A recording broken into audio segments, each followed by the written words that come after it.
అందరికీ నమస్కారం. నేను మీ లక్ష్మీస్ కిచెన్ ల్యాబ్కి స్వాగతం. లడ్డూస్లో చాలా వెరైటీస్ ఉన్నాయి. ఇవాళ నేను మీకు ఒక మంచి హెల్దీ లడ్డూ రెసిపీని చూపించబోతున్నాను.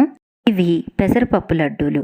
పెసరపప్పులో ప్రోటీన్ కంటెంట్ హైగా ఉంటుంది కాబట్టి హెల్త్కి చాలా మంచిది. మరి ఆలస్యం చేయకుండా ఆ healthy and tasty laddu preparation ఏంటో చూసేద్దాం. ముందుగా స్టవ్ మీద ప్యాన్ పెట్టుకుని 1 కప్పు పెసరపప్పు వేసి మంటని లో ఫ్లేమ్లోకి టర్న్ చేసుకుని పెసరపప్పుని కలుపుతూ మంచి వాసన వచ్చి గోల్డెన్ బ్రౌన్ కలర్లోకి మారేంత వరకు కలుపుతూ వేగించుకోవాలి. చూడండి, ఈ విధంగా గోల్డెన్ బ్రౌన్ కలర్లోకి వచ్చేంత వరకు వేగించుకోవాలి. ఇప్పుడు దీన్ని ఒక ప్లేట్లోకి ట్రాన్స్ఫర్ చేసుకోవాలి. మీరు ప్యాన్లోనే ఉంచేశారనుకోండి, అది పూర్తిగా చల్లారేటప్పటికి మరింత రంగు మాడే అవకాశం ఉంటుంది. అందువల్ల తప్పకుండా ప్లేట్లోకి ట్రాన్స్ఫర్ చేసుకుని పూర్తిగా చల్లారనివ్వండి. పెసరపప్పు పూర్తిగా చల్లారిన తర్వాత మిక్సీ జార్లోకి ట్రాన్స్ఫర్ చేసుకుని గ్రైండ్ చేసుకోవాలి. మరీ మెత్తగా గ్రైండ్ చేయకూడదండి, కొంచెం బరకగా గ్రైండ్ చేసుకోవాలి. మరీ మెత్తగా గ్రైండ్ చేశారనుకోండి, తినేటప్పుడు నోటికి అంటుకునే అవకాశం ఉంది. కాబట్టి కొంచెం బరకగా ఉండేలాగా గ్రైండ్ చేసుకోండి.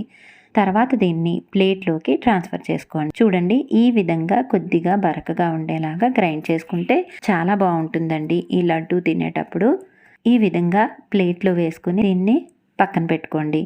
తర్వాత అదే మిక్సీ జార్లో 3/4 కప్పు వరకు పంచదారని యాడ్ చేసుకోండి. 2-3 యాలకుల్ని కూడా ఇందులోనే వేసుకుని దీన్ని మెత్తని పౌడర్ లాగా గ్రైండ్ చేసుకోవాలండి. ఇలా గ్రైండ్ చేసుకున్న తర్వాత ఈ పంచదార పౌడర్ని ప్లేట్లోకి తీసుకోవాలి. బరకగా చేసుకుంటే తినేటప్పుడు లడ్డు బాగోదు కాబట్టి పెసరపప్పుని బరకగాను పంచదారని మెత్తగాను గ్రైండ్ చేసుకోండి. ఇప్పుడు ఈ రెండింటిని ఒకదానిలో ఒకటి బాగా కలిసేలాగా కలుపుకోండి. తర్వాత దీన్ని పక్కన పెట్టి ఉంచుకోండి. ఇప్పుడు స్టవ్ మీద ప్యాన్ పెట్టుకుని దీనిలో 2 టేబుల్ స్పూన్ల వరకు నెయ్యిని యాడ్ చేసుకోండి. నేను తీసుకున్న పెసరపప్పు పంచదార కూడా మెజరింగ్ కప్స్లో చూసుకోవాలంటే 1/2 కప్తో తీసుకున్నానండి. 1/2 కప్పు పెసరపప్పుకి 1/2 కప్లో 3/4 కప్పు వరకు పంచదారని యూజ్ చేశాను. దానికి తగ్గట్టుగానే 2 టేబుల్ స్పూన్ల వరకు నెయ్యిని యూజ్ చేశాను. నెయ్యి వేడికి కరిగిన తర్వాత దీనిలో 5-6 కాజులను అలాగే 5-6 బాదాంలను తీసుకుని చిన్న ముక్కలుగా కట్ చేసుకుని వేసుకోవాలి. ఇప్పుడు వీటిని స్టవ్ని లో ఫ్లేమ్లోకి టర్న్ చేసుకుని కలుపుతూ వేగించుకోవాలి. ఇవి కొద్దిగా వేగిన తర్వాత దీనిలో మనం కలిపి పక్కన పెట్టి ఉంచుకున్న పెసరపప్పు పంచదార మిశ్రమాన్ని కూడా వేసుకుని ఈ నెయ్యి అంతా కూడా దీనిలో బాగా కలిసేలాగా కలుపుకోవాలండి. మనం ఈ ప్రాసెస్ అంతా కూడా స్టవ్ని లో ఫ్లేమ్లో ఉంచుకుని చేసుకోవాలి. చూడండి, ఇలా మధ్య మధ్యలో ఉండలు కడుతున్నట్టుగా ఉంటుందండి. ఈ విధంగా మ్యాష్ చేసుకుంటూ కలుపుకున్నారంటే బాగా కలుస్తుంది. ఇప్పుడు దీన్ని ఒక ప్లేట్లోకి ట్రాన్స్ఫర్ చేసుకోవాలి. ఇలా ప్లేట్లో ట్రాన్స్ఫర్ చేసుకున్న తర్వాత దీన్ని చల్లార్చుకోవాలి. పూర్తిగా చల్లారనివ్వకండి. మనం పట్టుకోవడానికి వీలుగా ఉండేంత గోరువెచ్చగా ఉండేలాగా చల్లార్చుకుని చేతికి నెయ్యిని అప్లై చేసుకుని మనకి కావలసిన సైజులో లడ్డూలను ప్రిపేర్ చేసుకోవాలి. పెసరపప్పులో పొటాషియం, ఐరన్ ఉంటాయండి. అంతేకాకుండా పెసరపప్పు న్యూట్రియంట్ రిచ్ ఇంగ్రీడియంట్ అండి.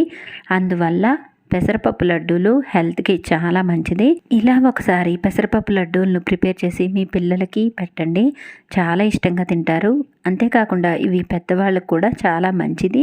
ఈ విధంగా లడ్డూలన్నీ ప్రిపేర్ చేసుకున్న తర్వాత సన్నగా చాప్ చేసిన పిస్తాతో గార్నిష్ చేసుకుని సర్వ్ చేసుకోండి. చూసారు కదండి, చాలా తక్కువ టైంలో హెల్దీ అండ్ టేస్టీ లడ్డూని ఏ విధంగా ప్రిపేర్ చేసుకోవాలో. మీరు కూడా ఈ రెసిపీని ట్రై చేసి మీకు ఎలా వచ్చిందనేది నాకు కామెంట్ సెక్షన్లో షేర్ చేయండి. మీకు ఈ రెసిపీ నచ్చినట్లయితే లైక్ చేయండి, మీ ఫ్రెండ్స్కి రిలేటివ్స్కి షేర్ చేయండి.